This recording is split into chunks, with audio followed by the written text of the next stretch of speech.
Kapil sir नमस्कार, राम राम।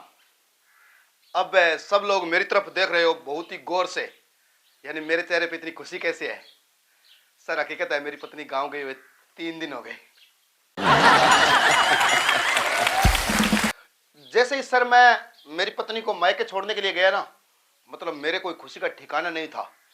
और वो बोल रही थी कि आप हमेशा उदास रहते हो, आज इतनी खुशी कैसे है?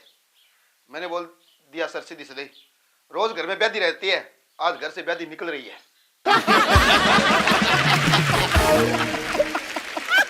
बस सर मैंने इतना ही बोला था, इतने में उसने क्या किया, बैग फेंक दी। बोल चल घर चलती हूँ, मैं नहीं जाऊंगी क्योंकि दूसरे की खुशी ना मेरे से बर्दाश्त होती नहीं है। फिर क्या हुआ कपिल सर, मैं उसको घर ले आया और आते ही मैंने उसको रोमांटिक कहानियां बतानी शुरू की।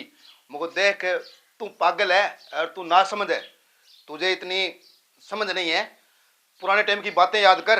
एक राजा हुआ करता था, उसके 7 रानियां होती थी। बोले आगे एक शब्द बोल दिया जीभ काट दूंगी। अरे जीभ काटने वाली बात नहीं है, तू पहले मेरी पूरी बात तो सुने।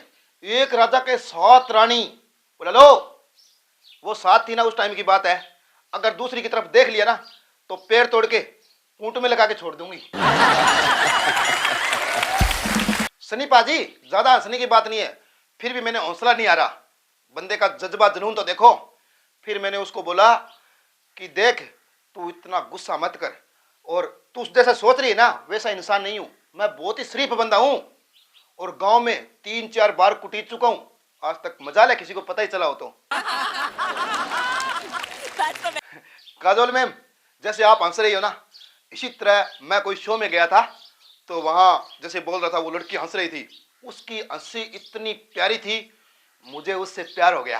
बोलने ही वाला था आई लव यू, थोड़ी देर बाद खबर आई बोले इसके 3 बच्चे हैं। सनी पाजी देखो वैसे मैं लड़कियों पे लाइन लून मारनी छोड़ दी है क्योंकि मैं शादीशुदा हूँ, ऑलरेडी रजिस्ट्रेशन हो गया।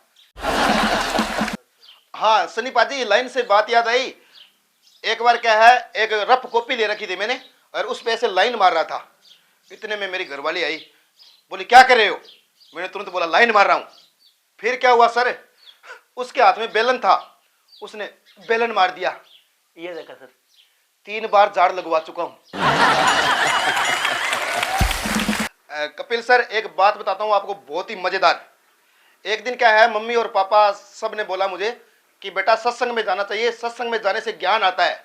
अब सर मेरे पास ज्ञान की कमी थी, मैं ज्ञान लेने के लिए सत्संग में पहुंच गया। अब सर होता क्या है, जो महाराज जी प्रवचन कर रहे थे उन्होंने बोला कि पति और पत्नी 2 एक साइकिल के पहिए की तरह होते हैं। अब सर मैं खड़ा हुआ, मुझको एक्सक्यूज मी सर, बोला हाँ जी बोलो। वो सर पड़ोसन को मिला करके अगर एक पहिया और जोड़ के रिक्शा बनाए तो। अब इतना बोला ही था सर, इतनी जोरदार पिटाई की, 20 दिन से 4 पैसे खड़ा हुआ हूं।